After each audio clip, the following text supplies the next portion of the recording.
In spite of industrial disputes which have led to price increases in a number of cases, British manufacturers have introduced some exciting new models for the 1970 Motor Show.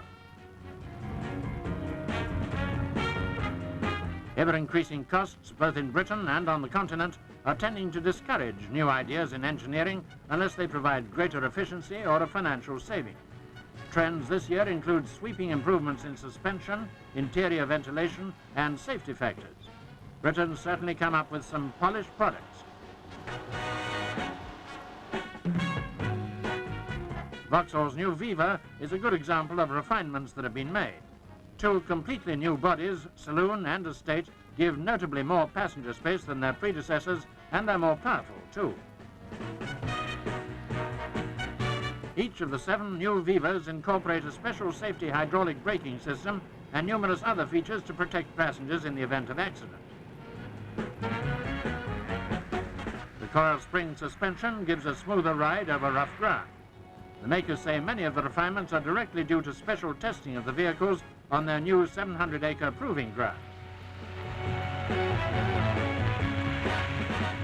The new Viva range certainly made a splash at the show, and so did the young women, but some firms decided to concentrate more on the vital statistics of their products.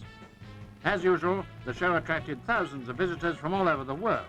This year's attendance may well beat the record.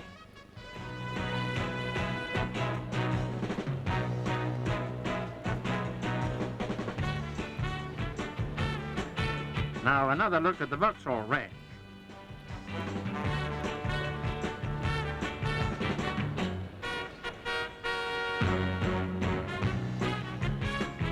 Triumph have replaced their 1300 model in the light car market with the rear-drive front-engine Toledo, a compact, well-balanced family saloon at a realistic price. And contending with the Viva for the title of the most improved car of the year, the latest Austin Maxi. It's got new interior and exterior trim and a new rod-operated gear change. Another from Triumph, the Stag. This high-quality tourer, announced earlier this year, is powered by a new 3-litre V8 engine. There's a long waiting list for this one. Plenty of demand, too, for the beautifully styled Triumph GT6 Sports. Ford's big news, of course, is the Cortina, now available in 35 different versions. The weight of the new body is offset by more powerful engines, and there's much more room inside.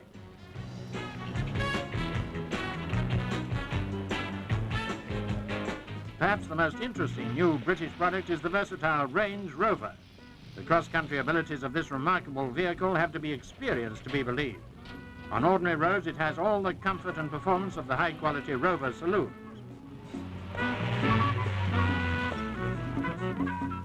The Bond Bug, presenting a double image, beats the ban on 3-wheelers. The makers also decided to incorporate a few Bug Bunnies just for the show. For sheer luxury, the Rolls-Royce Silver Cloud. Bobby Moore, who opened this 55th International Motor Show, reckons this car's really on the ball.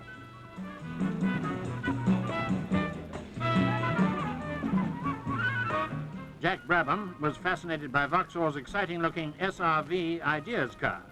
It's a far-sighted look by the company's styling department into the design and layout of cars of the future, but it's not in production and can only be seen at Earl's Court. Today, all British manufacturers must look to the future.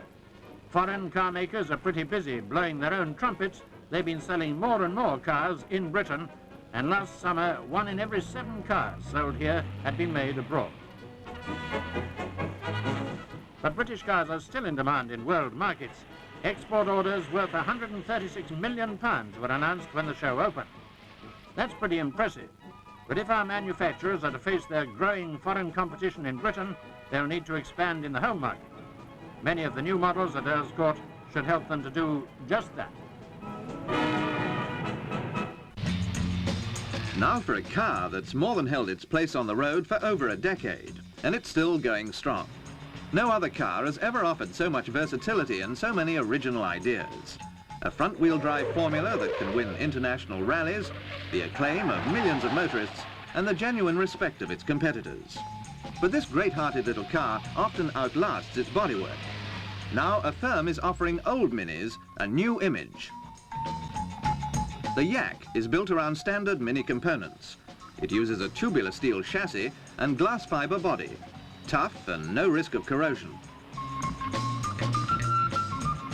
Intended for the do-it-yourself constructor, you just remove the existing subframes from an old Mini, restore them if necessary, and mount them into the glass fibre shell of the Yak.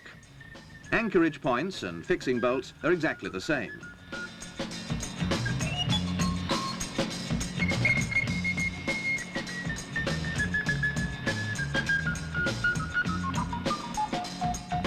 Wiring for the lights and electrical system is also standard.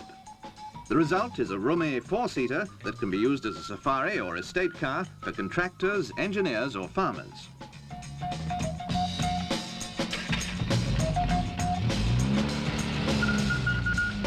The Mini has always given value for money. Build your own Yak and you give your Mini a further lease of life. Something that could be as much a trendsetter in the 70s as the Mini was in the 60s has recently been announced in Britain. The first production car ever designed for the youngest age group on the road. It's called the Bond Bug.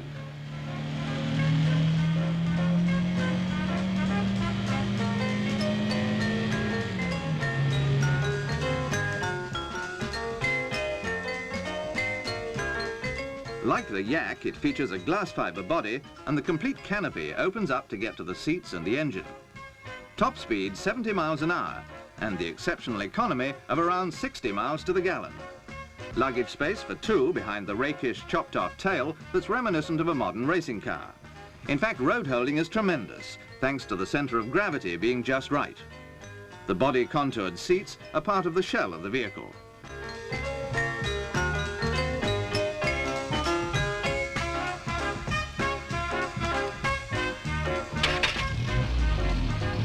Bond Bug, funabout of the 1970s.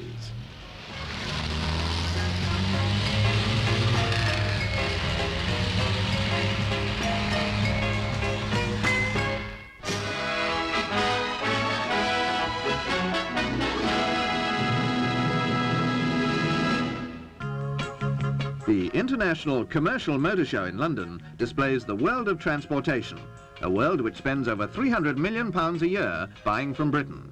One of the smallest vehicles, built by a combine of giants, British Leyland and Crompton Parkinson, the world's largest makers of electric transport. A battery-powered commercial van, cheap to run and maintain, solves the problem of air pollution. The new national bus, also from British Leyland, can be adapted for city or intercity routes. Operators will like its economy and reliability, passengers its safety and comfort. Up to 74 can be carried. A version of the new Range Rover, specially adapted for the police. From the makers of the famous Land Rover, it has permanent four-wheel drive for cross-country use. But it also offers saloon car comfort and a top speed around 100 miles an hour from its 3.5-litre engine. A familiar sight in many of the world's capitals, the Austin Taxi comes in petrol or diesel versions. A 25-foot turning circle appeals to drivers, while wide doors and plenty of legroom go down well with passengers. Just a few contrasting items from the workaday world on wheels.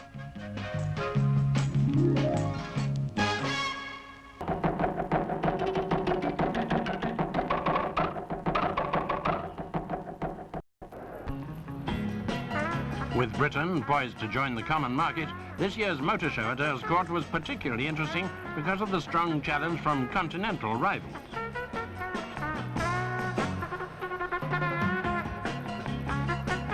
Among British cars on show were the Ford Escort and the popular Prix. The improved Lotus models drew a lot of attention. The Europa has more head and foot room and there's a new instrument panel. From Vauxhall, the sporty Firenze. This two-door coupe has the same basic design as the Viva Deluxe, but with considerable modifications to engine, body and interior. The Firenze has luxury seat and door trims. The brakes, disc at the front and drum at the rear are servo-assisted. Reliant, having decided to cut out the policy of optional extras, have now introduced the complete car in their Scimitar GTE. In this 1972 model, seat belts, radio and overdrive unit are all standard. The 120-mile-an-hour Scimitar has much improved interior layout. Engine noise and vibration has been reduced. Improvements have also been made in the ventilation system.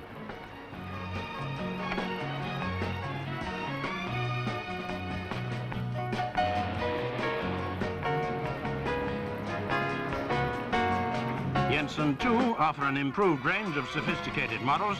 One of the safest cars in the world, the Jensen's fitted with ventilated disc brakes. New seating gives more passenger room, and a top speed of 135 miles an hour coupled with firm, smooth suspension provides sparkling performance with minimum effort. Just as comfortable, but with added versatility and ruggedness, the Range Rover. A leading export model, the Range Rover has also found favour with our police forces. And the ever-popular Mini, another from the wide range of British Leyland models. Also on show was the American Moon Buggy. Another way-out model, the Bertone Stratos. The Stratos engine unit had been taken from the successful Lancia Fulvia.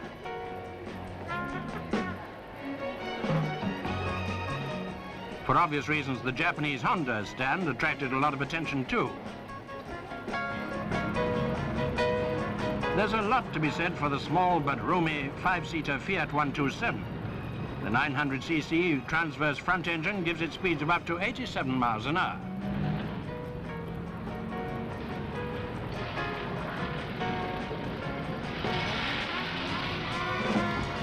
With its padded instrument panel, the Fiat 127 combines the economies of low-cost motoring with the advantages of the bigger car.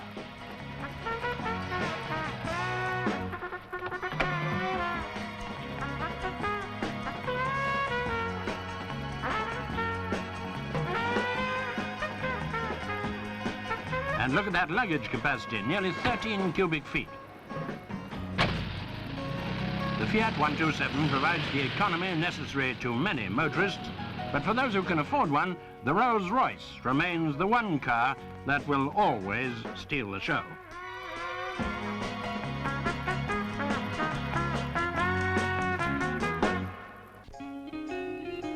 Rolls-Royce may be bankrupt, but one of their divisions still produces the best cars in the world. The dashboard of Rolls' latest, the Corniche, displays all the mod cons you'd expect from this top luxury car.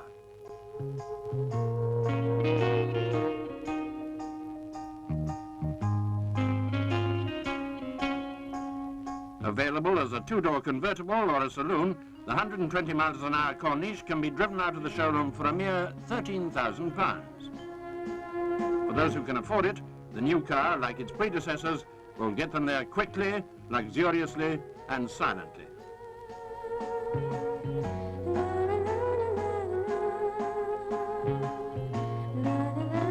The aluminium 7-litre engine is an impressive reminder of the workmanship that has given Rolls-Royce the greatest name in precision engineering. Whatever the fate of Rolls-Royce, their engineering reputation and their cars will live on. And it's electrifying news that puts this car in the spotlight. At first glance, there's nothing very special about it, but if you look closer, you might get quite a shock. No gearbox, no fuel gauge. In fact, the car doesn't even need petrol. It runs on the juice from 6 12-volt batteries linked to a heavy-duty electric motor.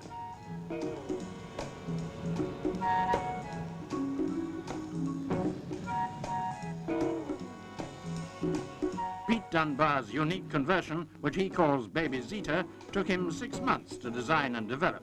It'll reach 45 miles an hour and cost less than 10 shillings a week to run. The batteries have to be recharged after about 50 miles of round-the-town driving.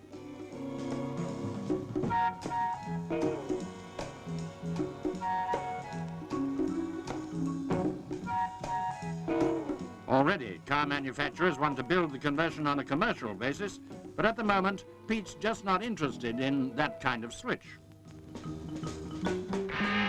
Silverstone, setting for the 1971 British Grand Prix and Mecca for 100,000 motor racing fans.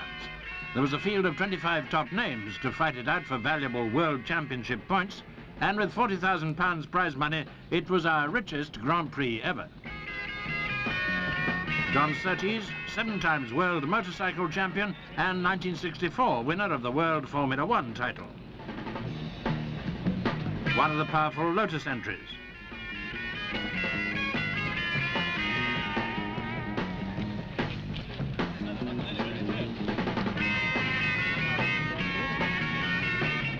Veteran of the Grand Prix, Britain's Graham Hill. For this man who's been twice world champion, today's race was especially significant following his devastating accident in the United States. Favourites for the Woolmark Grand Prix were Scotsman Jackie Stewart and Clay Regazzoni of Switzerland.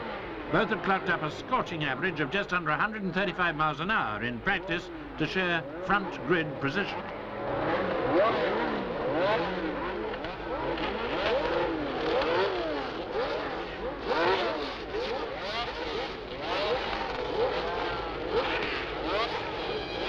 Only minutes to go now.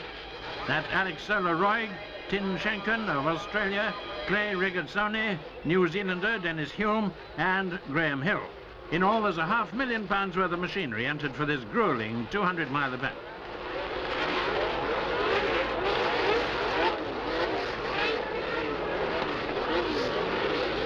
There goes the flag, and Regazzoni jumps straight into the lead with Jackie Ickx and Stewart right behind him. Into Copse Corner now, it's Regazzoni, Ickx and Stewart. Graham Hill was out of the running even before he'd started when he was rammed by another car.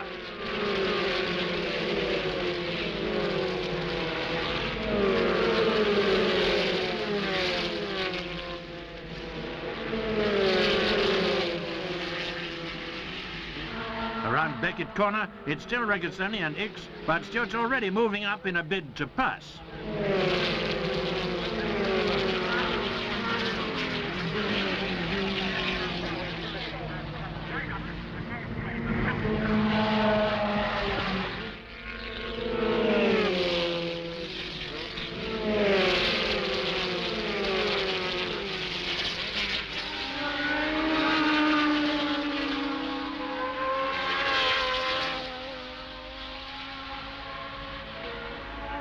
Club Corner and the field settling down with Stewart still trapped in third place.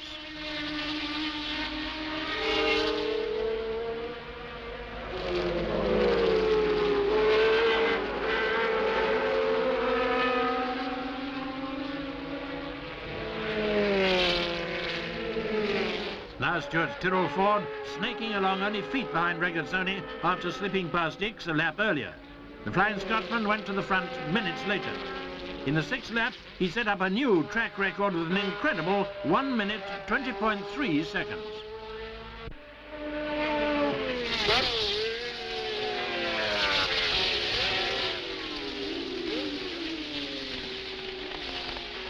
Stewart dictating the pace at the halfway mark. By now, he'd built up a solid 18-second lead. It looked like another runaway triumph. Bad luck for Britain's Peter Gethin, losing valuable time at a pit stop. Jackie Ickx and Clay Regazzoni, too, were dogged by tyre problems. Later in the race, they were eventually forced to withdraw completely. Joe Siffert also had to stop when the cowl fell off the engine of his BRM.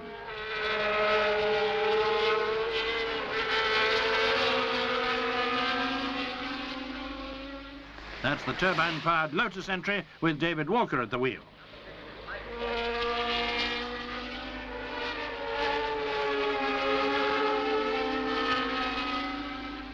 Stewart around Club Corner, heading fast for a repeat performance of his brilliant wins in the Monaco and the French Grand Prix.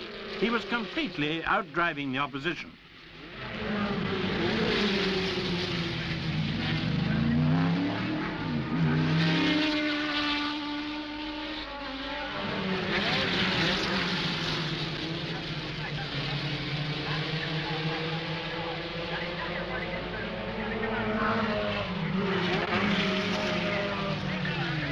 That's Sweden's Ronnie Peterson. He finished in 2nd place, nearly half a minute behind Stewart. Last year's United States Grand Prix winner, Emerson Fittipaldi of Brazil, held on to third position.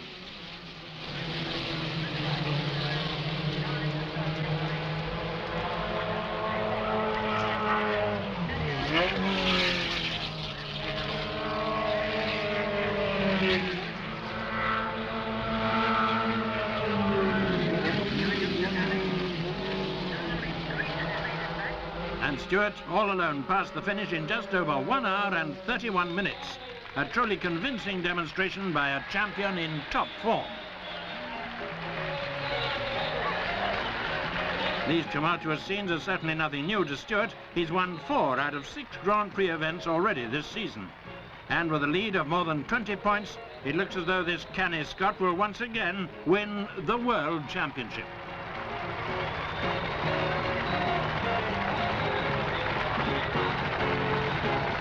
At Brands Hatch, top names in the racing world gathered to contest one of the season's most demanding events, the Daily Mail Race of Champions. Graham Hill, driving a new Brabham Ford, was hoping the race would see him back in top form after his serious accident 2 years ago in America. There's Emerson Fittipaldi of Brazil.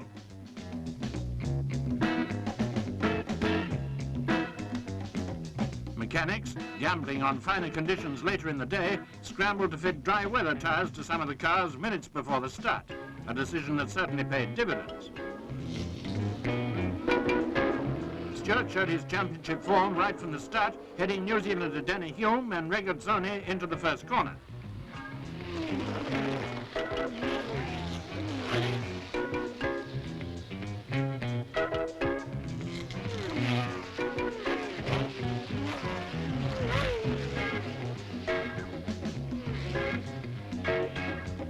Regazzoni, now gaining extra traction with his dry weather tyres, was lapping at a scorching 108 miles an hour. The turbine-engined Lotus made a disappointing Formula One class debut. Its young Brazilian driver, Emerson Fittipaldi, set the second fastest time in practice, but had to retire from the race after the car's suspension collapsed.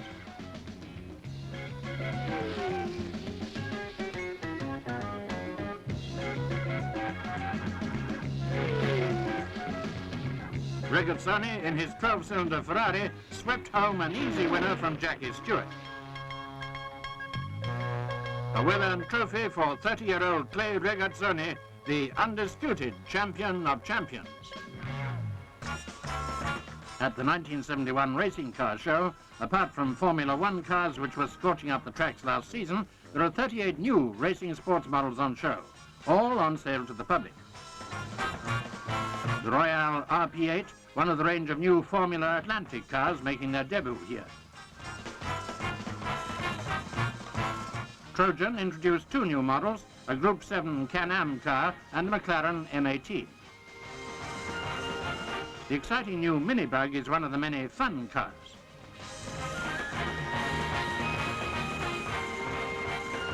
But for sheer elegance, hard to beat, the Volvo-powered Marcos 3-litre. On a smaller scale, these midget racers are steadily gaining in popularity. And most of us would love to try our hand in a hot rod, especially with a passenger who knows how to keep cool.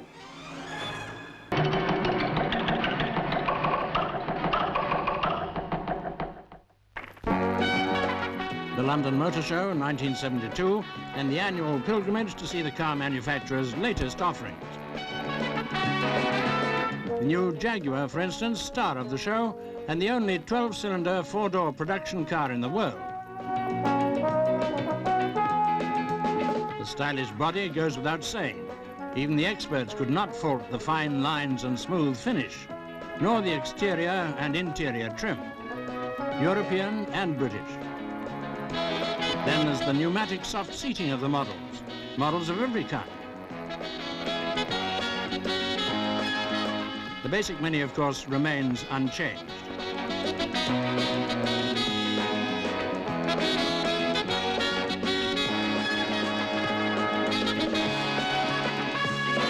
The Lamborghini is the sort of thing men dream about. Wow! As the makers say, an advanced aerodynamic body with a high performance makes this latest baby a thing of beauty and a joy forever. Renault 5 with a 956cc engine and front-wheel drive, very steady on corners. The Japanese, of course, pack their cars with so many standard extras that the British may be compelled to imitate them.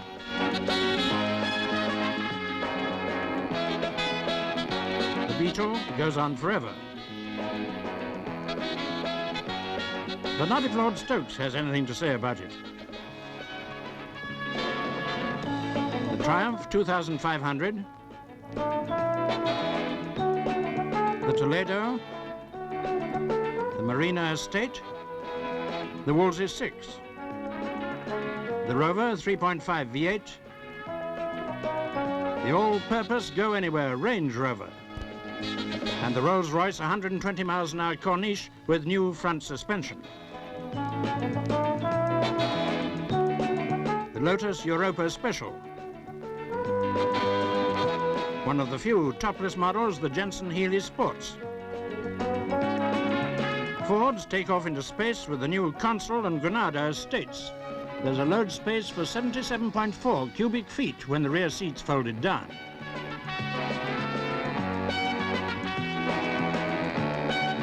And the Aston Martin.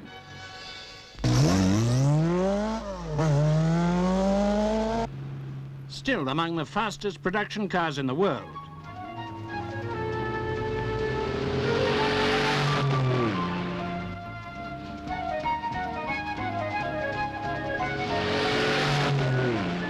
The new Ford Estate can do a comfortable ton.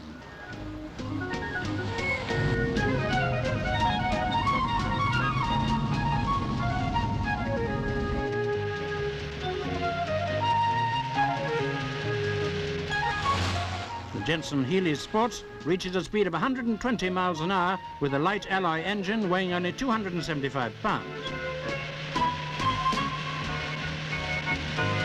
The Lotus Europa Special has undergone the most radical changes. It's now fitted with the Lotus Big Valve engine and a 4 or 5 gear option.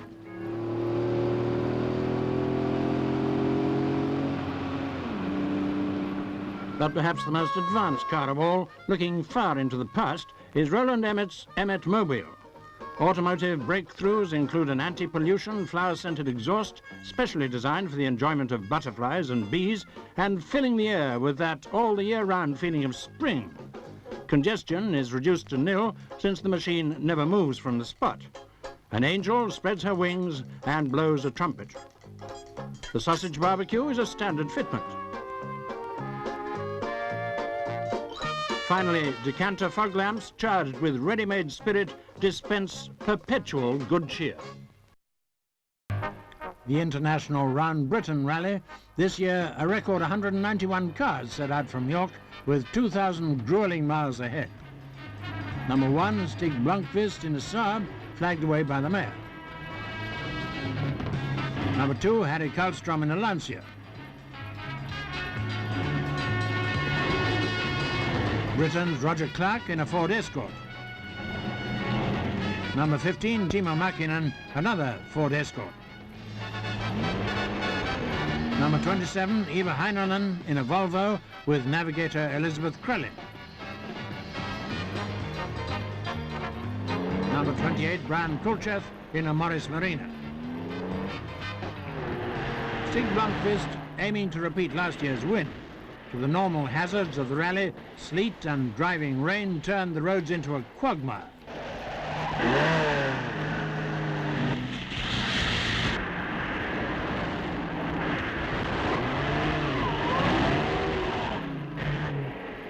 Main control at Pontin's holiday village pressed that in Simo Lampinen. Raffaele Pinto.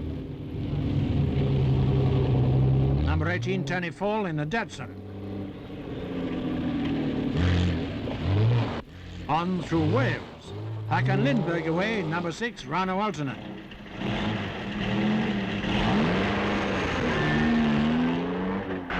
Raffaele Pinto away.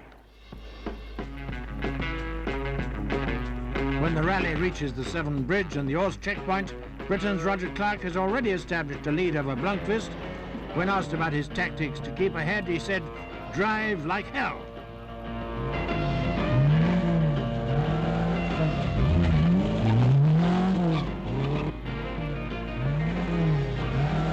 already casualties were piling up.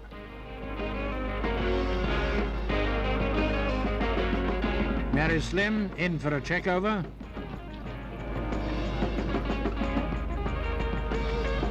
Gear changing the hard way. Lars Garson away from Ost. Clark driving like hell to Silverstone, one of 72 special stages designed to provide extra thrills. At Silverstone, Bochnicek in number 56 and more than a quarter of the 191 starters beaten by the atrocious wet weather.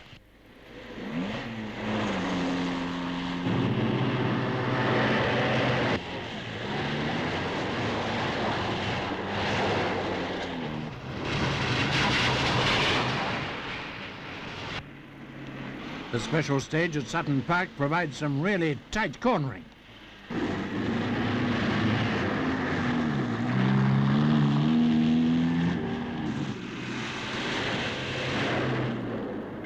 Clark still ahead and going well.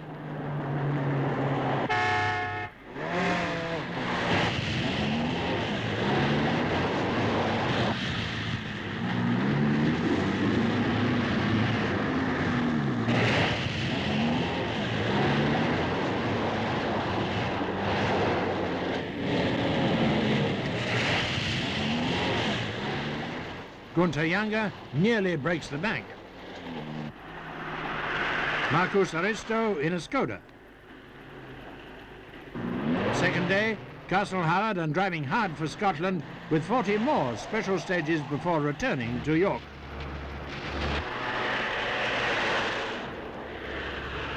Blomqvist had hoped for snow and ice in the Highlands to help him win, but it's still mud. Although trailing Clark, he's still in the rally.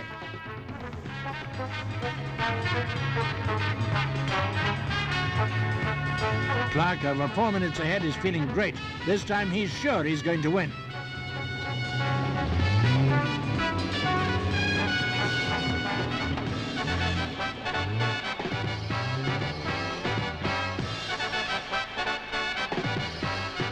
And so, back to York. Blomqvist comes second. Still, you can't win them all. The winners, Roger Clark and Tony Mason in number 4, the first Britons to win the rally for 13 years. A great moment, said Clark.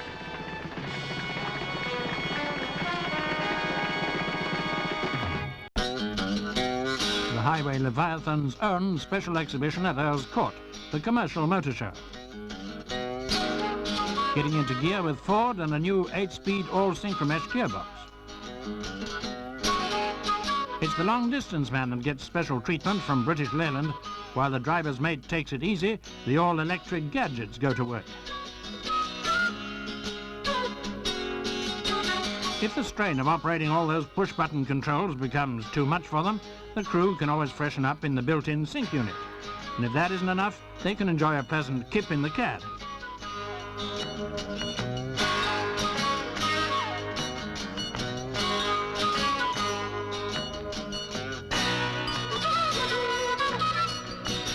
Even if you're going to do Europe, comfort's no problem. The Willowbrook coach is said to be the safest on the road. It has all the luxuries normally to be found on an intercontinental jet airliner.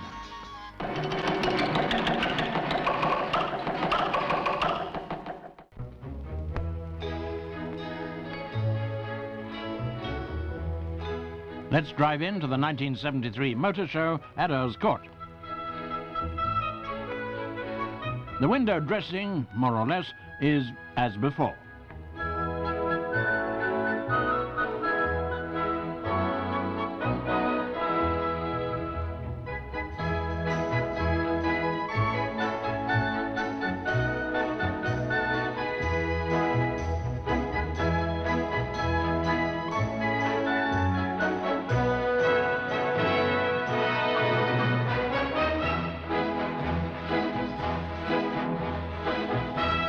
Princess Anne, Britain's #1 woman driver, opened the show.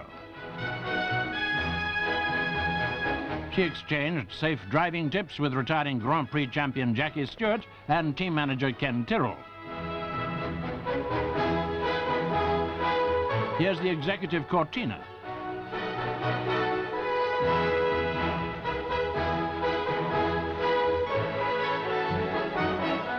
Under royal appraisal, Chrysler's improved Hillman Hunter.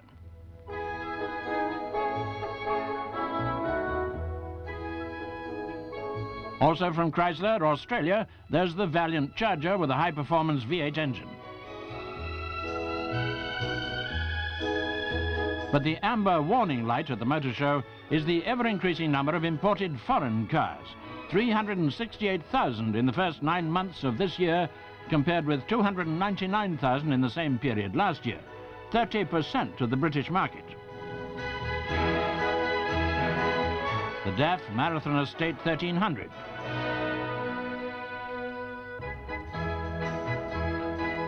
The space-age Lamborghini, a 16,000-pound dream.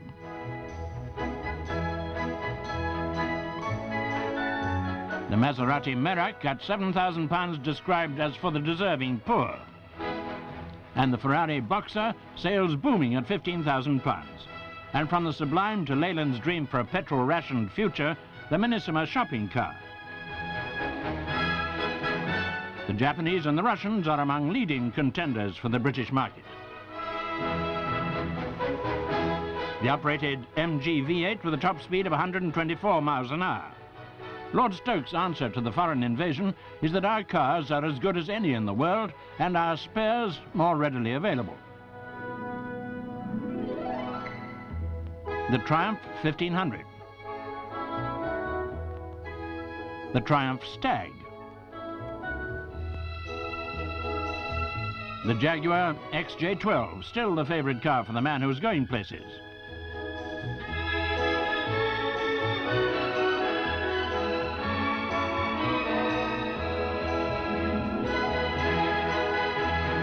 The Rover 2000, uprated to 2,200. For the girl who's going places in a hurry, the Jensen Interceptor. At 140 miles an hour, fast enough for a princess.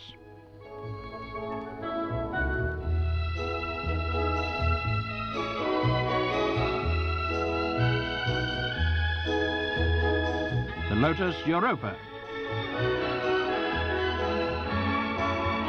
A mere 117 miles per hour, but smooth once you're in it.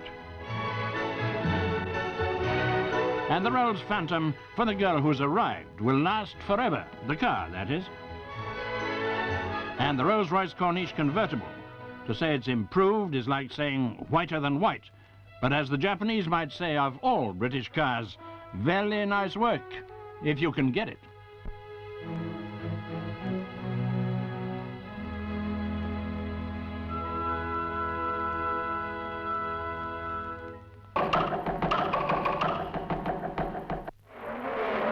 Racing cars race again in the JCB Historic Car Race at Silverstone for the 1973 Historic Car Championship. For the young, it's a vintage car race. For older enthusiasts, an exercise in nostalgia, recalling famous cars and drivers of the past.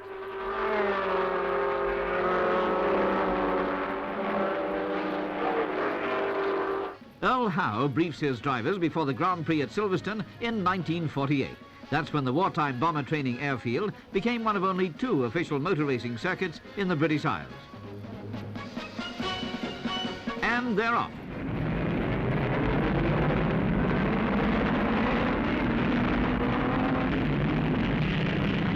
And the commentator of 25 years ago takes over.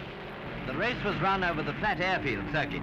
65 laps of about 3.7 miles each, a total of just on 250 miles, and speeds up to 115 miles an hour were attained.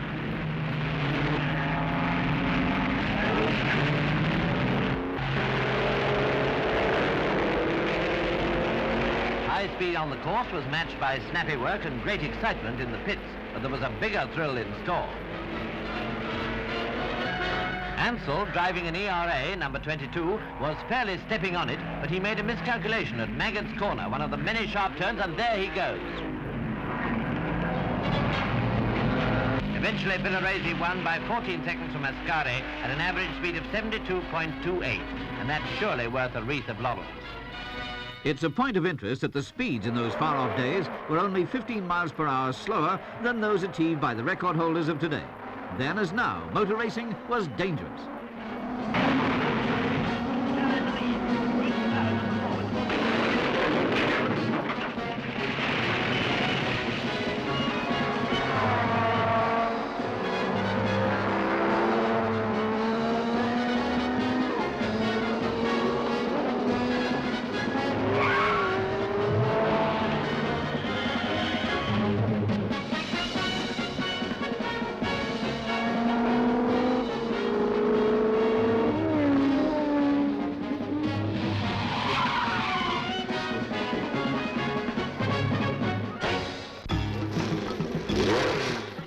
Mechanics working feverishly in the paddock at Silverstone before the John Player Grand Prix 1973.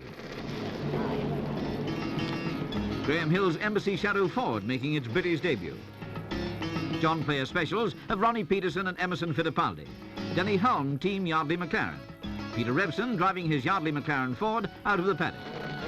Jody Scheckter, also Yardley McLaren, number 30. Nicky Lauda and a Marlboro BRM. Jackie Stewart and Tyrrell Ford, number 5. A final word between the reigning champion and his mechanics. Ronnie Peterson in number 2. Jackie Stewart, number 5. Francois Sever. Scheckter in number 30, followed by Revson and Hulme. And it's a push-off for Jackie Stewart. Graham Hill. And Fittipaldi. And they're off. Racing towards Copse Corner, Jackie Stewart is already in the lead with Peterson and Carlos Reutemann in number 10 close behind. Beckett's Corner is the tightest corner on the track, and there's always a danger of oversteering and careering off the track onto the grass on the outside.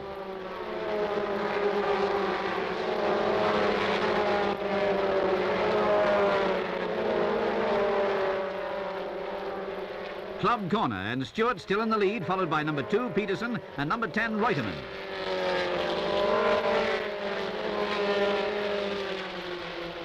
On the second lap, and Stewart has established a clear 300-yard lead, still being chased by Peterson and Reutemann. But there's trouble in the rear. At 160 miles per hour plus, Jody Scheckter, number 30, takes Woodcote wide, slews across the grass into the safety barrier, and ricochets back onto the track into the path of other cars racing into him at more than 150 miles per hour. In split seconds, there's one almighty pile-up as car after car crashes into the wreckage.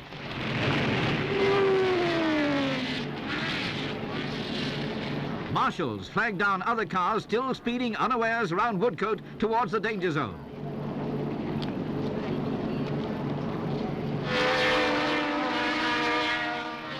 The remains of Scheckter's Yardley McLaren. It's like a battlefield. Old-timers say nothing like this has ever happened before in the history of Grand Prix racing. All 3 of the Brook Bond Surtees team are a write-off, and John Surtees wonders whether he can ever start up again. And Andrea de Adamich is trapped in his Brabham Ford. The British Grand Prix starts for the second time, 9 cars short out of the original 28. And this time it's Ronnie Peterson in number 2 in the lead as they race round Copse Corner.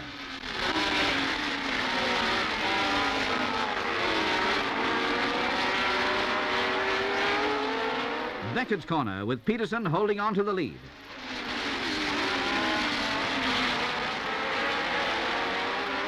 Peterson, Nicky Lauda in a Marlboro BRM, and Jackie Stewart. Copse Corner, second lap, no change. But at Beckett's Corner, Stewart is lying second. With Nicky Lauda close behind, followed by Emerson Fittipaldi.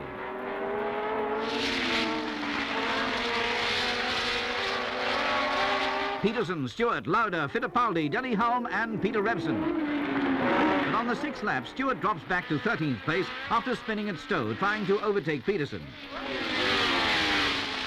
Graham Hill's new Embassy Shadow rounding Beckett. So far, no challenge to the leaders.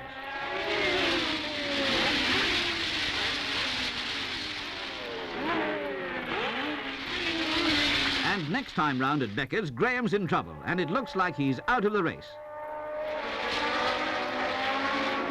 On lap 37, Fittipaldi loses drive to his rear wheels. Francois Sever, number 6. Lap 52, Revson in the lead. But then Holm in number 7 overtakes Hunt in 27. And it's Revson racing towards the finish with Peterson second and Holm third. Revson, Peterson, Holm and James Hunt in a Hesketh march forward. American Peter Revson wins the British Grand Prix 1973 in a Yardley McLaren Ford. Racing, they say, is for experts, but the success of this year's racing car show is that there's something for everybody, with more exhibits to drool over than ever before. Graham Hill presents the Matra Simca, in which with Francis-Henri Pescarolo he won the 1972 Le Mans. On behalf of the exhibition, he welcomes motoring enthusiasts, competitors and car-owning businessmen alike. A 1937 Alfa Romeo faces up to the world champion 1954-5 Mercedes. Racing car engine accessories. A Nova Sports. Glamour International, the escort agency, is sponsoring a McLaren Interserie racing car. No matter what kind of girl you prefer, it's clunk, click, every trip. World champion Fittipaldi's John Player Special in the biggest motor show in the world.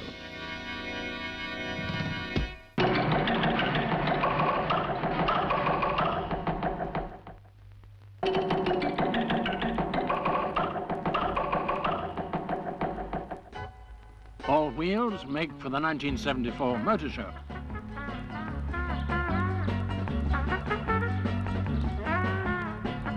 Moving first into the higher brackets of the company director market, the new luxury four-seat Lotus Elite has been described as the most significant new British car of the year. Manufacturers claim superb performance derived more from its wedge-shaped streamlined styling and sheer efficiency of design than mere engine power. But inevitably, in this year of inflation, economy is in the mind of every motorist. With the price of petrol up nearly 50% in the last 12 months, miles to the gallon becomes a prime consideration. And with 3 price rises for new cars in 1 year, the car buyer's becoming more discriminating, more concerned to match his car to its intended use and requirements. The Cortina estate reflects the growing swing to estate cars. It's an upmarket version with superior trim and finish, including tinted glass, and a separate wash and wipe system for the big rear window. Cortinas are still among the most popular British cars on the road, and Lord Stokes has no time for the prevailing climate of doom and gloom. The British Leyland range includes the Vanden Plough 1500, described as an expensive luxury version of the Austin Allegro. Leyland report a profitable demand for it. The Mini 1275 GT saloon with the de novo tyres which get you home even with a puncture. Mini sales maintain the 1973 8,000 per month. The Marina TC 1.8. Claimed to be the best value for money from any British manufacturer, it's selling strongly at home and abroad. The Triumph Dolomite Sprint, a Design Council Award winner, combines fast motoring with a modest thirst of about 24 to 28 miles to the gallon. Top speed, 115 miles an hour.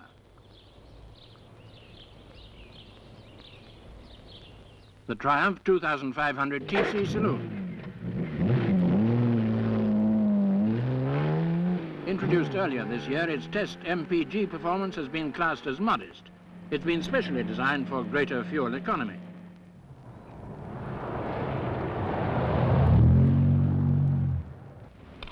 The Rover 2200 TC, a company car with improved standards of safety and comfort. Demand for Rover cars still exceeds supply. 25% go to export. The Hillman Hunter with a new-look grille and restyled rear. In spite of the gloomy general economic climate, our exports show a 6% increase this year, and imports of foreign cars are not expected to exceed 25% of the British market.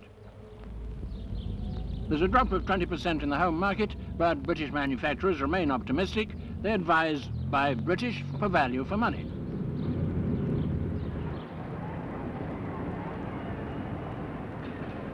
The French Citroën 2C V6 claims to be one of the most economical of our continental competitors.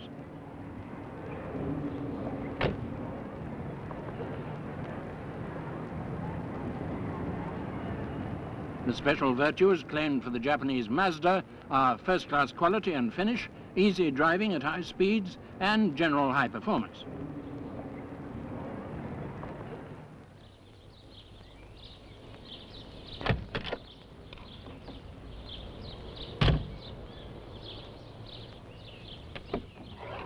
The rotary engine has a comparatively high fuel consumption, but it does claim credit for being clean on exhaust emissions. Mitsubishi, the fourth largest car manufacturer in Japan, make their first incursion into the British market with the Colt Lancer. But it'll face stiff competition from British and Continental cars of equivalent performance, which are both roomier and lower priced. It won a runaway victory in the tough East African Safari Rally this year.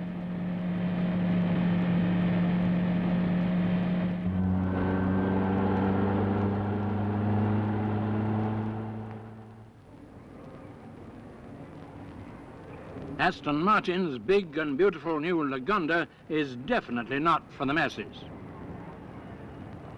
Flyover motoring in the new James Bond flying car.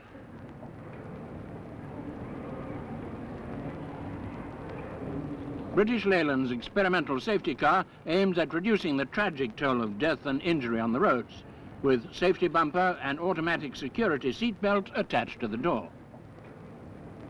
A child's safety chair.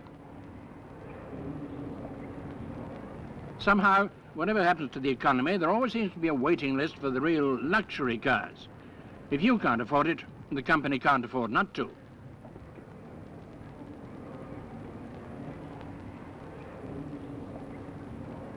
The Rolls-Royce, of course, puts the stamp of quality on any motor show, and as if to gild the lily, the new Phantom 6 is described as a real dream, with champagne to toast it in, naturally.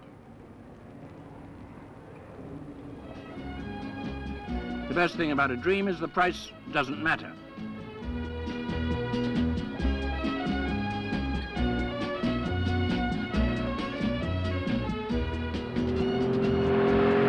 The Jaguar XJ12 with a wide low base is a spearhead of a new attack on the export market.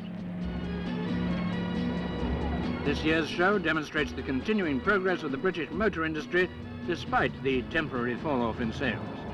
It confirms its position as a dynamic contributor to Britain's international trade and future prosperity. The John Player Grand Prix at Brands Hatch, the greatest championship Grand Prix ever staged in Britain. Emerson Fittipaldi, British Grand Prix winner in 1972. Clay Regazzoni, one of the Ferrari team. Graham Hill driving an Embassy Hill Lola. Ronnie Peterson, one of the favourites in a John Player special. Fittipaldi's Texaco Marlboro. Denny Hume's Texaco Marlboro number 6, and Ronnie Peterson again.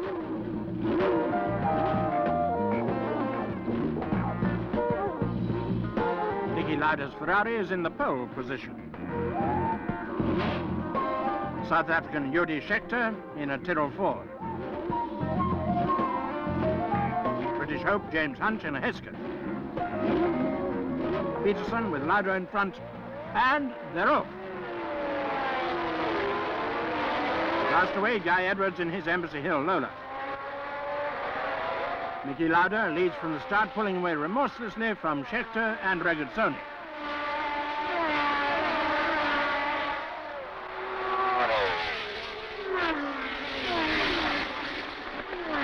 A record crowd of 60,000 watched Lauda race ahead to maintain his lead in the World Championship table. Only 10 points separate the top 4 drivers, Lauda, Regazzoni, Fittipaldi and Scheckter, in that order. But the race is taking place in a heat wave which puts a question mark among tyres and suspension. At speeds over 150 miles an hour, anything can happen.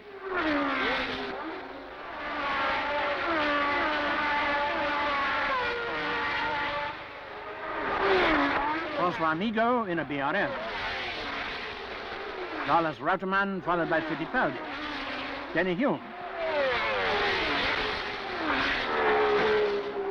Niki Lauda still holds the lead with Jody Scheckter plodding doggedly into second place.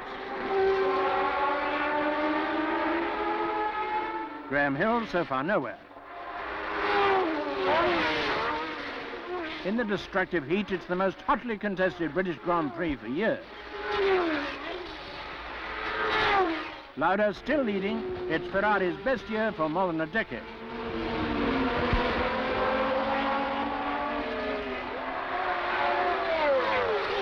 Before the finish, Peterson had to make 2 pit stops with tyre trouble.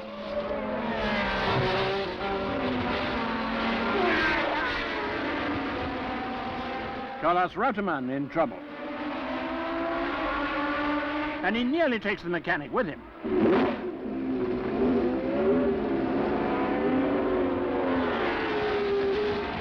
Experts had forecast the Ferraris were unbeatable. But Scheckter's still there, right behind.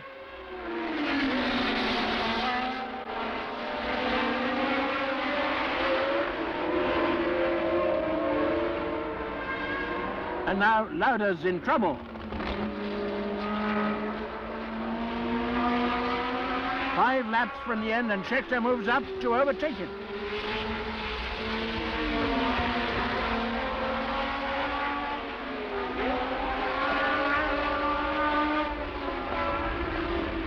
But Lauda battles on with the tyres shredding itself to pieces, ignoring frantic signals from the pits, and Fittipaldi moves up to second place.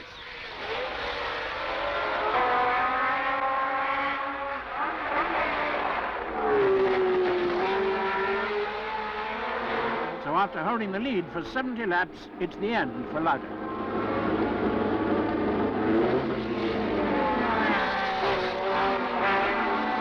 Scheckter, racing down to the finish, is first to pass the checkered flag, followed by Fittipaldi, Jackie Ickx, and Lauda's teammate Regazzoni. Scheckter wins after being the only driver to really challenge Lauda throughout the race until Lauda's tyre gave out.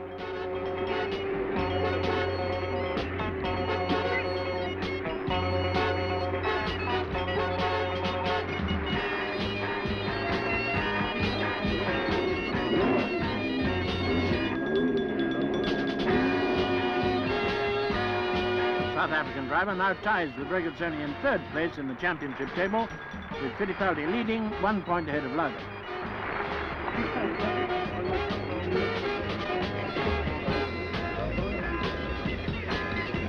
Jody said he was lucky to win, but luck, they say, is what you make it.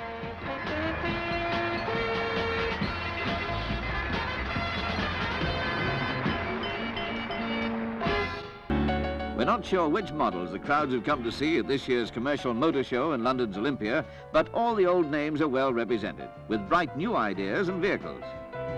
Like Leyland's Scamell articulated lorry.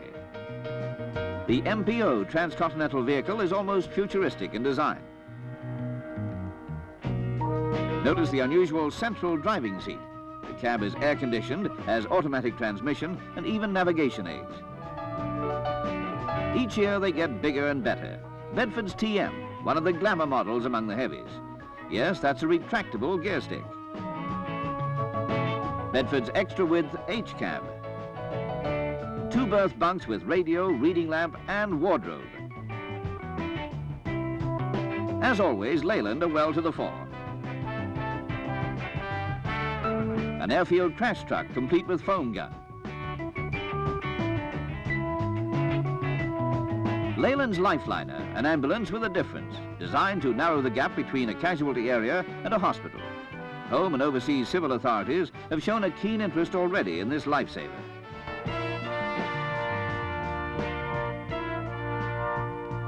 On the Willowbrook coach, it's almost like stepping into fairyland, if you see what I mean. All the comforts and the best scenery inside.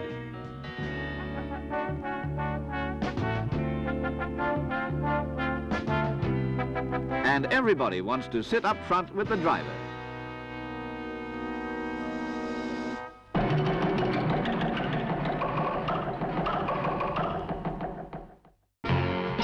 Earls Court, London, and a milestone in motor shows. This is the Diamond Jubilee year of an outstanding annual event that brings the best to the motor connoisseur. Like this almost feline beauty, the Panther de Ville. You can have one if you've got £23,000. But the Panther is by no means the aristocrat of the show, money-wise or motor-wise. The Rolls-Royce Camargue, that symbol of success, will strain your bank balance to the tune of £30,000. Worth it, though, for those who have it. The Camargue floats over the highways in fast, silent luxury. You don't really drive this beautiful Rolls, it takes you for a ride. The standard fittings are the ultimate in comfort. Note the Rolls radiator's low-line look. The British car industry has taken a severe hammering from foreign competition. It's a market governed by the ceaseless contest to find mechanical improvement and eye-catching design. From Italy, the Ferrari's 308 GTB.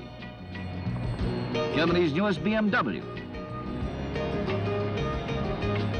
The Colt Celeste, Japan.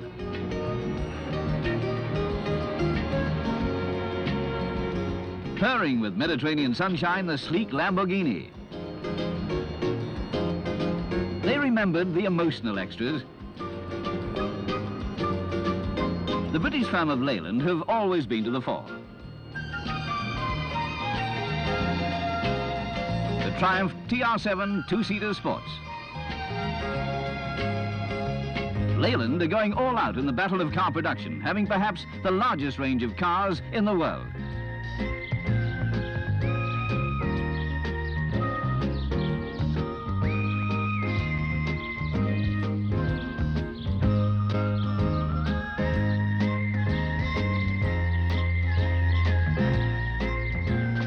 A four-cylinder touring car racer, the Sprint. The Open Sports Stag. And the Rover V8. They're saying lots of nice things about this one at home and abroad.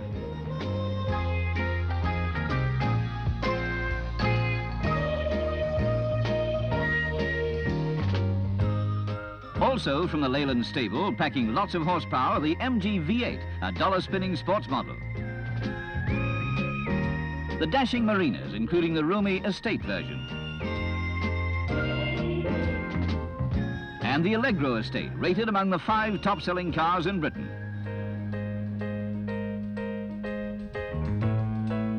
The Elegant Princess, one of 4 new models. This is the 1800.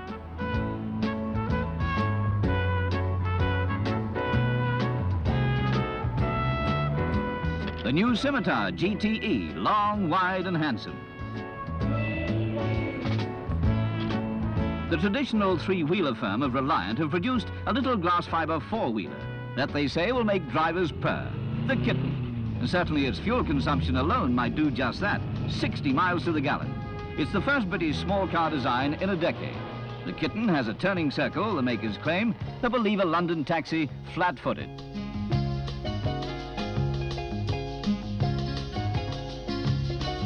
Top speed, 80 miles an hour. Let's hope the Kitten gets lucky in the showroom.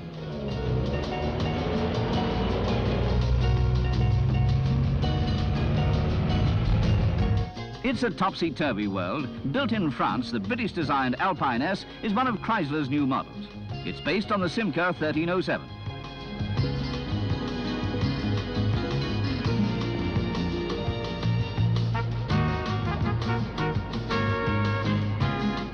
And surprisingly, the Vauxhall Cavalier is made in Belgium.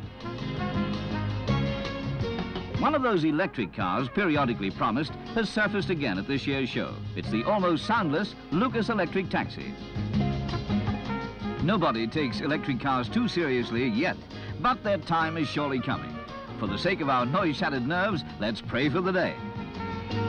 In its 60 years, the motor show has rolled right into the space age.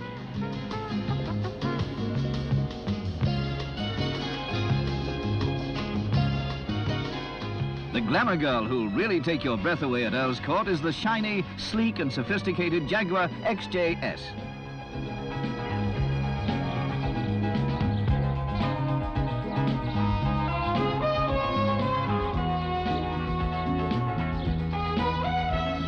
This is a car to turn you on. It has all the gadgets you dream about.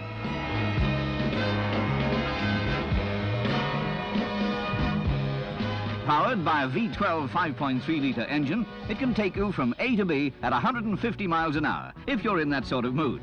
Automatic at the moment, but the purists are promised a manual gear change.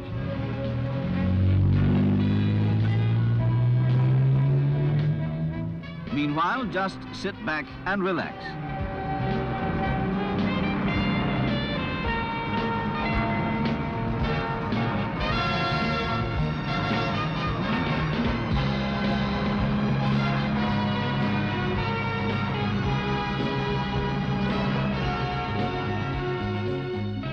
Though for sheer gasping speed and expensiveness, it'd take a lot to match the new Aston Martin V8.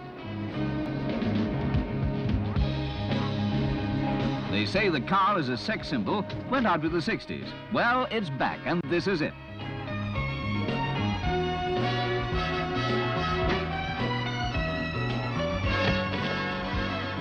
Aston Martin Lagonda have every reason to feel proud of this really beautiful car.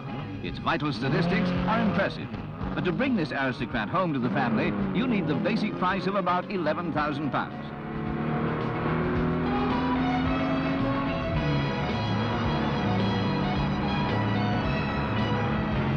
Amid the nightmares of inflation, rising prices, fuel shortages, and world crises, you can still dream of driving beautiful cars.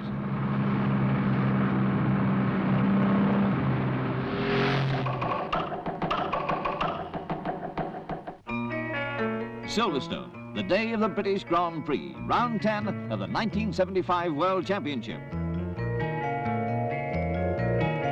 On a grey day threatening rain, it's quiet in the pits. Calmly and efficiently, the mechanics nurse their charges along.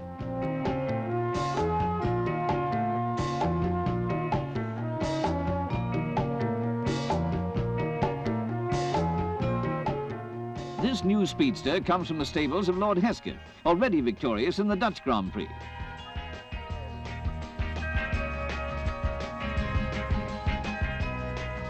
South African Jody Schechter's Tyrrell Ford. Ronnie Peterson of Sweden's John Player's Special. Great attention is being paid to tyres today. More checking, double checking. The excitement mounts. Number 7, the Martini Brabham of Carlos Reutemann. Tony Bryce's car is driven for him to the starting grid by Graham Hill, just retired. Jaguar of France in 17. Tom Price, Great Britain.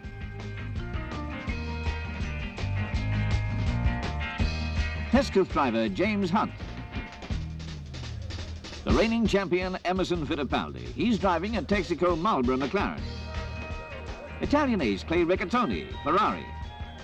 Brazilian Carlos Paci is one of those racing aristocrats, a Grand Prix graded driver, as is Niki Lauda in Ferrari number 12. Carlos Reutemann. From Germany, Jochen Mass. Rain is still threatening, but holding off. So the team mechanics have taken a gamble. Slicks, treadless tyres have been fitted, but nobody dares look at the sky, least of all the champion, Emerson Fittipaldi.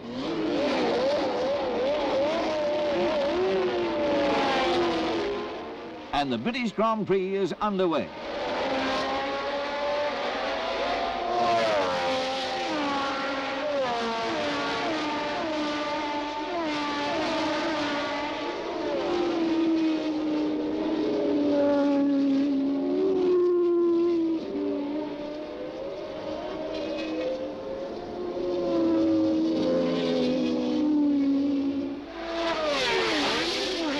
Like lizards, they wriggle through the new chicane at Woodcote Corner.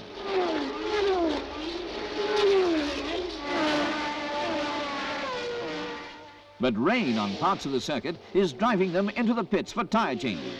First in for a set of treads is Hans Stuck in his march forward. Others will follow. In wet conditions, slick tyres are almost suicidal.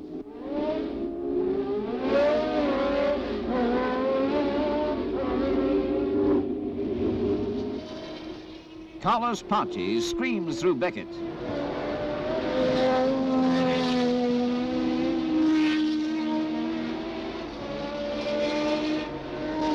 Clay Regattoni going well.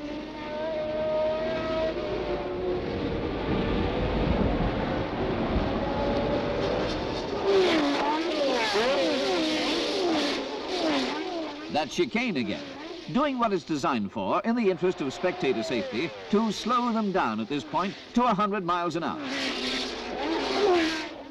There goes British hope Tom Price.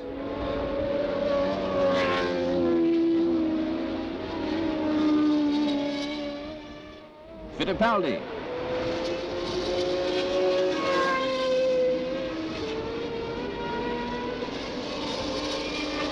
Niki Lauda.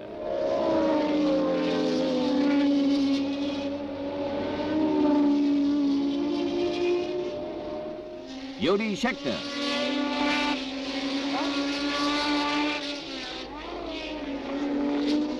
Timing it nicely, the South African overtakes Mario Andretti's Panelli.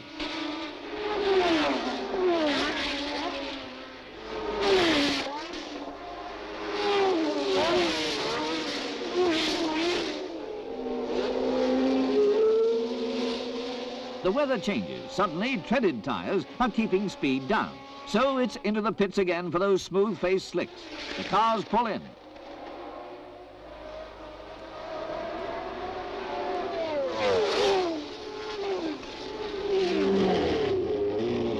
Dave Morgan's Surtees gets a full set.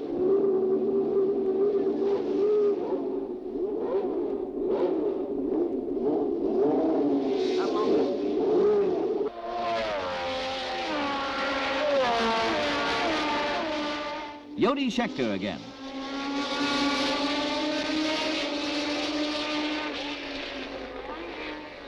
The Italian, Andretti.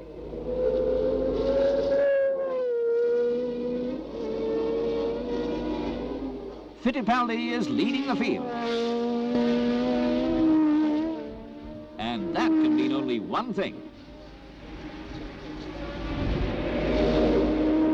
It's pouring down. Suddenly, with cars almost water skiing now, those smooth slicks have become a terribly dangerous hazard. The casualties mount. Jody Scheckter is among the victims. With cars spinning off all round the circuit, sensibly the race is called off. But deciding who's won calls for the rule book and the wisdom of Solomon. The Duke of Kent awaits the judge's decision, and it's Brazilian Emerson Fittipaldi.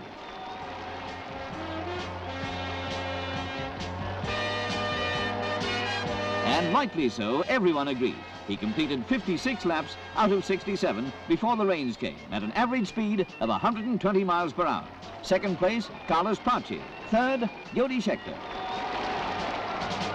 But the day has left sad little heaps of wreckage, a band of sorrowing drivers, and the wisdom of using those smooth tyres very much in question. Whatever the outcome, the British Grand Prix of 1975 will always be known as the Battle of the Slicks.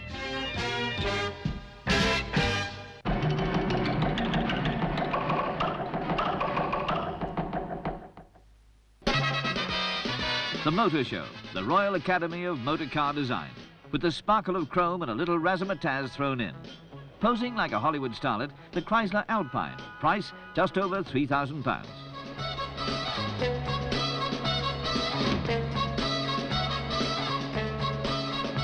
Chrysler's research safety vehicle, a hint of how seriously safety is being taken by the industry today. Not least by Leyland, who are among England's biggest exporters of cars. Cars like the Marina. Britain's Premier, Mr. James Callaghan, knows better than most the value of the motor trade to the economy. Bestsellers like the Triumph Stag and the Triumph Spitfire are just part of an enormous export trade to the world's markets.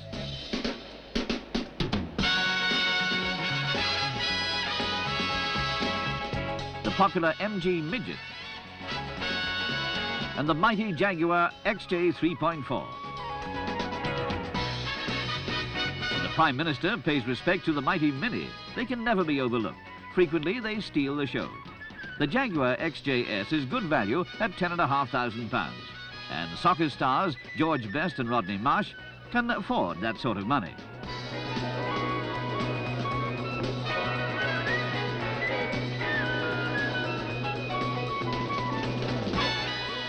That name for all climates and all seasons. Great-great-grandchild of the Model T, the Cortina Ghia. But like those who search for the golden fleece of less mobile days, motor moguls still dream of the clean, noiseless, non-polluting, perfect electric car.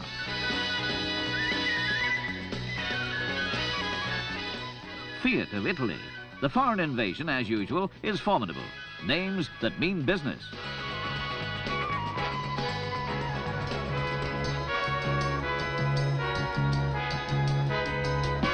The sophisticated Lamborghini.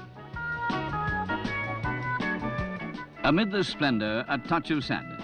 This year's show is the swan song of London's Motor Spectacular. After almost 20 years of glittering success, it moves to the National Exhibition Centre in Birmingham. Space is the problem at Earl's Court. The baby has grown too big for the nursery.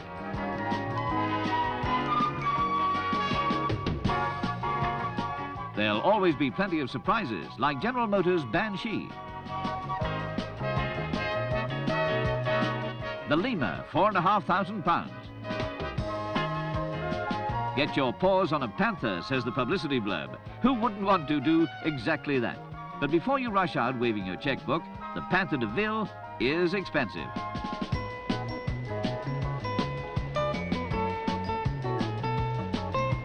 Then there's a creation that whispers regally over the highways of the world, the Rolls-Royce Camargue. If we must mention money, £37,534. For the man who hasn't quite got everything, try him with an Aston Martin Lagonda.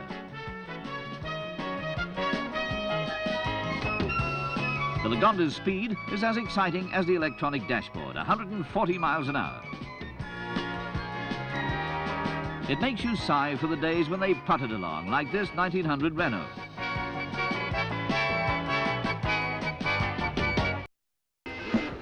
When the world's driving aces gather at Brands Hatch for the British Grand Prix, a more sedate form of transport comes along for a grandstand view. There's Briton James Hunt and Guy Edwards. Championship leader Niki Lauda drives a Ferrari. Also in the Ferrari team, Clay Regazzoni. Italy's speeding signorina Lella Lombardi failed to qualify. This race brings points in the Formula One Drivers' World Championship, so everybody who's anybody is competing. Jochen Mass, the Netherlands, he's 6th in the points table.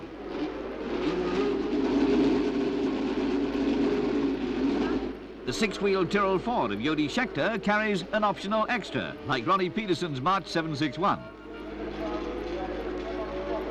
On the grid, waiting for the start. Niki Lauda, world champion. This year, James Hunt's appearances on the world circuits have been dogged by controversy. There's Clay Regazzoni. They're away. The first bend. Regazzoni spins into trouble. Lafitte sends Hunt flying.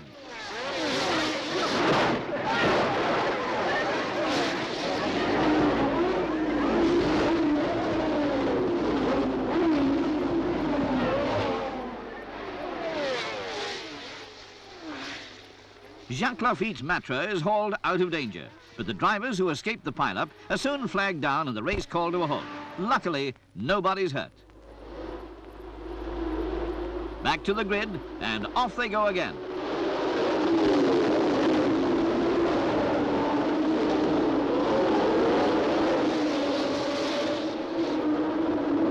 Fingers crossed, everybody's safely past that first hoodoo bend. Niki Lauda leads the pack. In his hastily repaired McLaren, Hunt tracks the champion. Hunt, Ragazzoni, Schechter, Peterson, and the Italian Brambilla.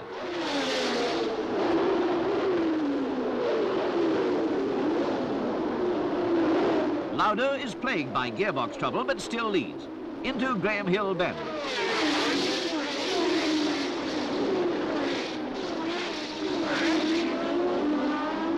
The order now is Lauda, Hunt, Regattoni, Schechter. Vittorio Brambilla. The battle's really on now between Niki Lauda and James Hunt.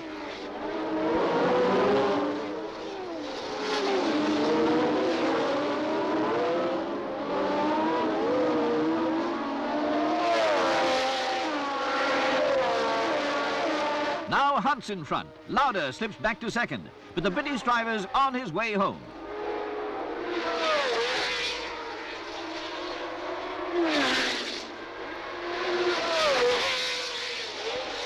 Into the straight for the last time, and Britain's James Hunt in a Marlboro McLaren wins the British Grand Prix. Lauda is second, Schechter third. The Briton is still second at the World Championship behind Lauda, with only 5 more Grand Prix left this season. James Hunt's sparkling win is a boost for British racing.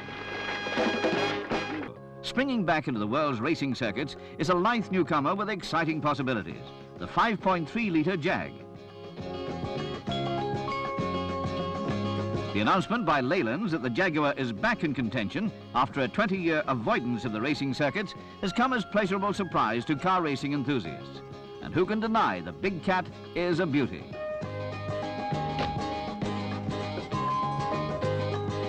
Based on the standard Jaguar V12-engined XJ Coupe, the newcomer is £20,000 worth of power. The £250,000 it will cost to race has the nod of approval from high government heads. Driver Derek Bell demonstrates the interior. Jaguar's successes in the 50s and 60s were legendary. Le Mans, 1953.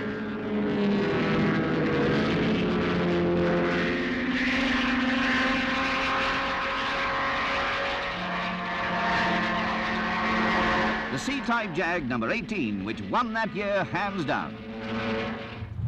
Now, more than 20 years later, the XJ 5.3 throws down a challenge. The colours of the livery show that the Jaguar's return to racing is very much a patriotic one. Fair warning to the racing world. Here comes the big cat.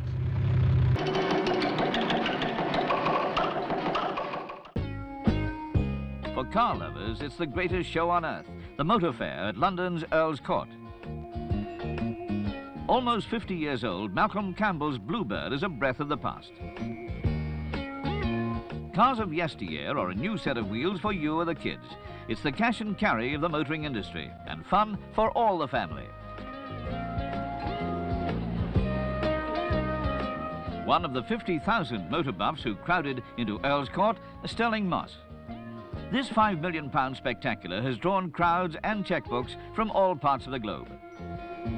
Leyland and Jaguar, 2 big names drawing attention and dollars. The gleaming XJ 5.3 and the new Princess 2200 HLS. The TR7 is the latest of a long line of sports cars, keeping an eye on the market. The £1 million look and performance of Britain's Daimler attracted the buyers early. At £22,000, the Middle East and Middle West were immediately interested. The old Rolls-Royce of 1912 sets a contrast in aristocratic styles, old and new. The newest Corniche.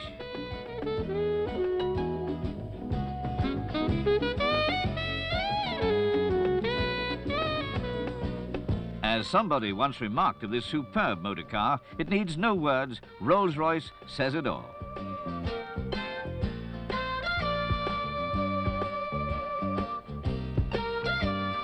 The 55-year-old Fiat was the crowd puller of the brazen 20s.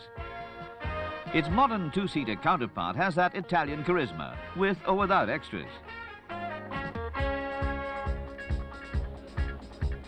Only 2 horsepower, the tiny Citroën.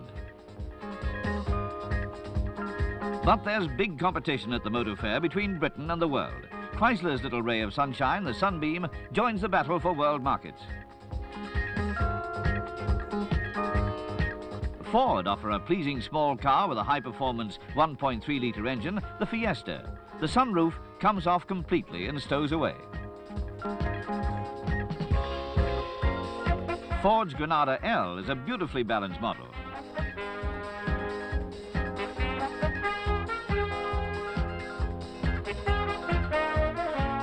The Granada doesn't stint on comfort. Price range £4,000 to £7,000.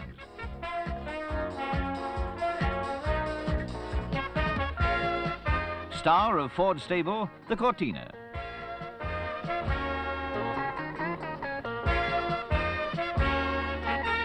That wedge-look bonnet of the Matra Simca looks all speed before it even moves. It features 3 front seats. Based on the Vauxhall Cavalier, the Centaur is designed to capture the 4-seater convertible market.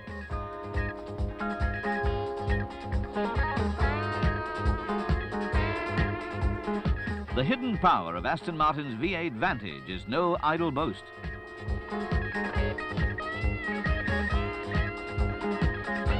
The Lagonda, sheer beauty of line and power. All Aston Martin and Lagonda cars are hand-built. Colour tone of the Lagonda is topical, Jubilee Silver. There's always one surprise to top all the others, the Panther 6 wheels no less. The 6 wheels are no gimmick, they're a road-holding idea. Double spare tyres, though, are needed. The price, £40,000, but that hasn't stopped the customers. The whole of next year's Panther 6 production is sold already.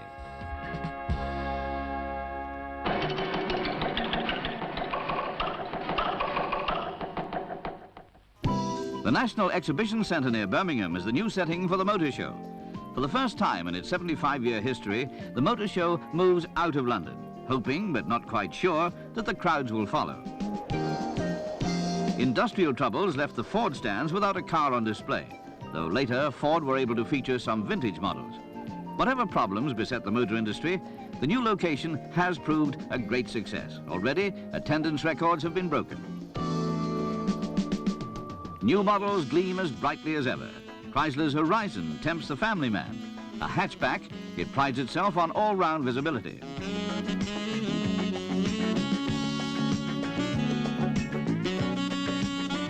Vauxhall's Carlton is a 5-seater, 4-door glimpse at luxury driving that could be hard to resist. Also from the Vauxhall stable, the Royale, available in saloon and coupe styling. The Lotus Esprit S2 sports model, hand-built and every inch of its 13'9", a gentleman of distinction. A car worth £100,000, the prototype Bertone, being upstaged by a pair of million-dollar legs. Beautiful, isn't it? The names are designed to tempt, so the Ogle ogles. Based on the Austin Princess, it demonstrates the potential of various forms of triplex safety glass with a special curved all-glass rear door. The girl's nice too. All the best in 4-wheel drive, the Jeep has been updated with a few custom-built innovations.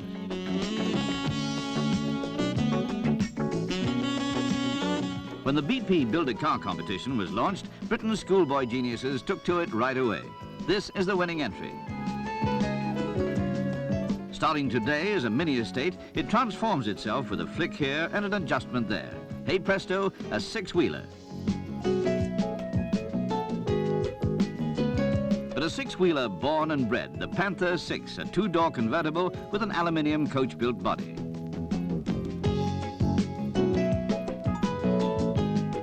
Plus a few essential extras. If 6-wheel television appeals to you, all you need is £40,000. British Leyland have had their share of troubles this year, but the Jaguar XJS has emerged more attractive than ever. A beautiful mechanical animal with feline grace and the power of its namesake. It's impossible to miss the aristocrat of the show, the Rolls-Royce Camargue, £54,000 worth of purring dignity.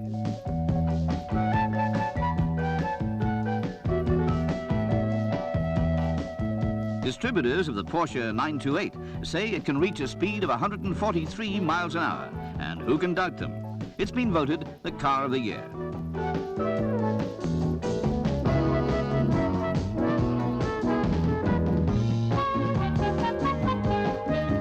The Lagonda, also one of a quartet on the Aston Martin stand, rightly boasts of breathtaking speeds. The Lagonda is in such demand, especially overseas, that potential owners are prepared to wait the necessary 2 years for delivery. Custom-made cars are the big attraction among drivers with souls. Models like this attract the dreamers, the motoring buffs who like to have their cars created like a work of art. Maybe that's how cars should be.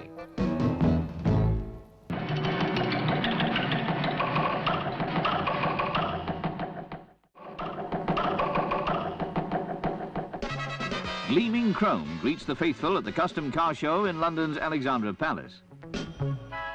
The new art form is the result of dedicated effort, hours of patient modelling in lock-up garages throughout the country.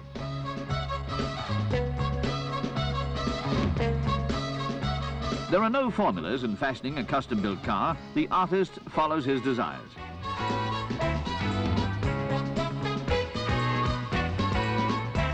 And no decoration can be too bizarre. The custom-built beauties still have to be functional. The Jaguar XJ6 has become a two-seat cab for a flatbed breakdown truck, complete with the most glamorous chrome crane in the business. But there's something about a Model T that a custom car buff can't resist. Chrome, mirror flake, even gold leaf. This elegant lady has it all. 4 twin-choke carburetors on the 1979 Model T. The resale value of the car skyrockets following custom designing. 40 years after it was born, the little Austin 7 with the Daimler V8 engine must be worth a fortune. In 7 months, the 1971 Bedford CF van has been completely transformed. Custom bikes, too, a BMW. It has a genuine Western saddle. All chrome, not a speck of paint.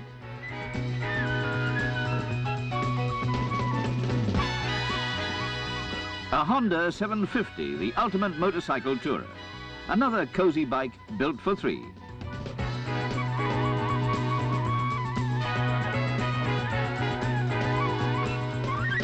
A drag racer, by definition, is custom built. But the man-eater AA Fueler is in a class apart. She develops 2,100 bhp on nitromethane fuel. Her best time for the standing quarter mile is 225 miles an hour. Dizzily fast, breathtakingly beautiful, the ultimate custom-built buggy.